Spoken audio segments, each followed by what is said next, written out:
Am I the asshole for refusing to change my kid's name despite it sounding like a slur to my mother-in-law? For context, I'm mixed race, white and Middle Eastern from my mom. My mom had been Hebrew but changed denominations after moving to America and meeting my dad. My husband, and his mom, is African American. I, 32F, have recently had my first baby. I'd given up on love when I met John, 40M, a year next week. What started as a one-night stand, then following encounters, turned into a shotgun wedding, but we weren't upset about this. John hadn't had many girlfriends before and he claims he was happy to settle down. I had much the same feelings. We got married in August and I met his mother 2 days before our courthouse wedding and yard party. She was, honestly, one of the most amazing people I'd ever met. I never had a mother of my own really, and she was everything I'd ever wanted. She planned my baby shower, surprised me with a birthday party, and so much more during the pregnancy. I went into labor a week early, in mid-March. She and the rest of his family stayed away and let us update them on our own time. My beautiful baby girl was born on March 19 at 2:19 a.m. This is where the issue starts. That same day around lunch, we let John's mom and stepdad come visit. We'd had several names picked out, some of which my mother-in-law helped me choose.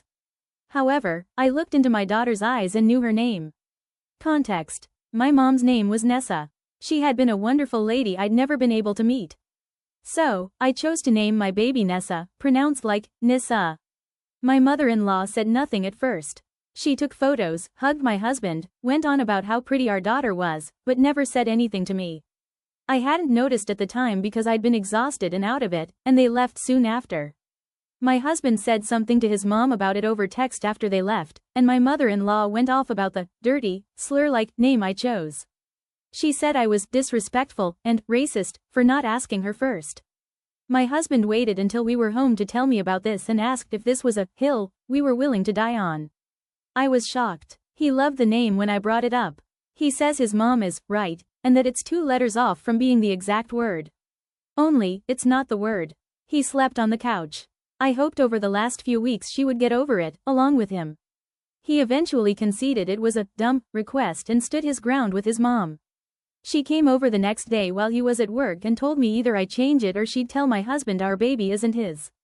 I ended up crying and she left, but afterward I texted my husband and her in a group chat and told them there's no way in hell I'm renaming my 3-week-old baby, and I told my husband what she said. Of course, she denied it. It started another fight with my husband, and he hasn't slept in the bed for a week now. He keeps telling me I'm being overly sensitive over a name and that I never even knew my mom, so it doesn't matter. So, am I the asshole for refusing to rename my baby because my mother-in-law thinks it sounds like a slur? Is it worth fighting for a name when I can just pick another because she's not even that old? I feel backed into a corner and I'm starting to feel like my husband is right and that I should give in to his mom. He keeps telling me he thinks the name is wonderful and beautiful, but not worth the drama. Maybe this is how mothers-in-law are? It felt strange to me to name my baby Nessa because I did not know my mother. I still wanted to honor her. Nessa was a name they considered for me before meeting me and making their final decision. I chose it because I thought it was beautiful and a great way to honor her. I finally had enough, and my husband slept in the bed last night. He told me he really liked the name, but his mom wasn't going to let it go. So, I decided to have his mom and company over for dinner tomorrow night. We'll see how that goes. At first, my husband was kind of agreeing with her or at least not really pushing back, which made things worse. But then she said something really derogatory toward me, plus the bad parent thing and paternity issue, and that's when things changed. My husband finally stepped in and told her she was out of line. After that, we asked them to leave early. They refused, and it turned into a huge fight. It escalated to the point where we had to call the cops.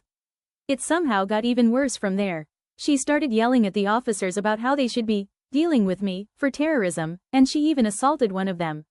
They ended up taking her in, which led to a fight between me and John about how she wasn't going to follow through on any of her threats, even though he was the one who told me to call the cops.